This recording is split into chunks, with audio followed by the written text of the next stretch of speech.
ایک دفعہ کا ذکر ہے، ایک غریب لڑکا علی کسی کھنڈر میں کھیل رہا تھا کہ اچانک اسے مٹی میں دبا ہوا ایک پرانا چراغ ملا۔ اس نے جیسے ہی اسے صاف کیا، ایک دھواں نکلا اور ایک بہت بڑا جن ظاہر ہوا۔ جن نے گرجدار آواز میں کہا، جو حکم کرو میں حاضر ہوں۔ علی حیران رہ گیا۔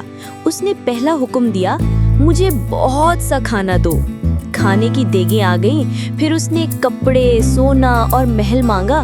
سب کچھ پلک جھپکتے میں مل گیا، مگر آہستہ آہستہ علی سست اور مغرور ہوتا گیا۔ اسے محنت کرنا فضول لگنے لگا، دوست دور ہونے لگے اور وہ تنہا ہو گیا۔ ایک دن جن نے پوچھا، کیا تم خوش ہو مالک؟ علی نے خاموشی سے چراغ کی طرف دیکھا اور کہا، مجھے میری پچھلی سادہ زندگی واپس دے دو، جہاں خوشی دل سے تھی، نہ کہ چیزوں سے۔ جن مسکرایا اور سب کچھ غائب ہو گیا۔ علی ایک عام لڑکا بن گیا، مگر دل میں سکون اور شکر گزاری لے کر۔ سبق: سچی خوشی چیزوں سے نہیں، دل کی سادگی اور محنت سے ملتی ہے۔